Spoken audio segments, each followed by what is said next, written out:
My name is Nathan, and the biggest mistake of my life was believing loyalty worked both ways. I had known Chris since high school.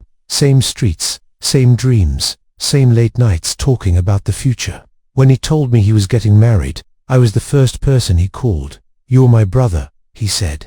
"I need you by my side." So I helped him with everything. The venue, the guest list, the bachelor trip, even the proposal, and the bride. Laura, she was kind, soft-spoken, always smiling, almost too perfect. 3 weeks before the wedding, Chris asked me for a favor. "Can you pick up Laura from work sometimes? I'm stuck late at the office." Of course, I said yes. That's how it started. Car rides, small talk, a silence that just felt heavy. She never really talked about Chris, never complained, never bragged. She just stared out the window like she was somewhere else entirely. One night, as I dropped her off, she said something I still hear in my sleep.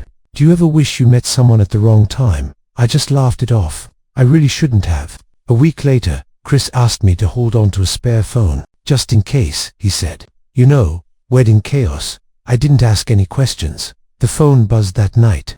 A message popped up. It was from Laura. "I can't keep pretending anymore." My stomach just turned to ice. Another message followed. "Every time I see him I feel nothing." And then one more. "But when I see you, it hurts." My hands were shaking. I didn't reply. I didn't sleep a wink. Over the next few days, I started noticing everything. How she would avoid Chris's touch. How her face would light up when I entered a room. How her voice would soften only when she spoke to me. And Chris, he was completely blind.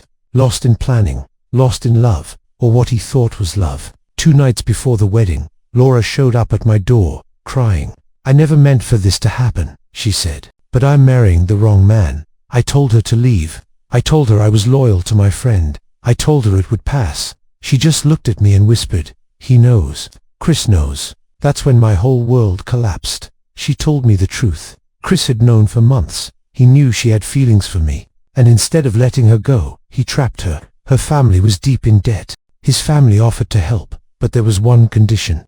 The marriage. She wasn't marrying for love. She was paying a price. The wedding day arrived. The music played. Guests smiled. Chris stood at the altar, looking so proud.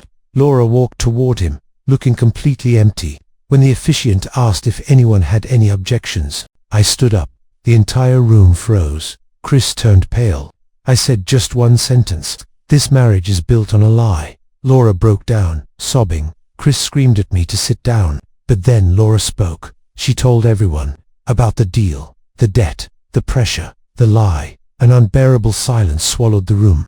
The wedding ended without any vows. Guests left confused, and the families started arguing. Chris looked at me like I had just murdered him. "You ruined my life," he said. I looked right back at him. "No, you ruined hers." Laura left town that night. She didn't choose me. She chose her freedom. And Chris, he lost more than a wedding. He lost his respect, his friends, his reputation, and he lost me. Some people think betrayal is about cheating, but sometimes it's forcing love where it doesn't exist. And sometimes the bravest thing you can possibly do is stand up and break the silence before it completely breaks someone else. Thanks for listening.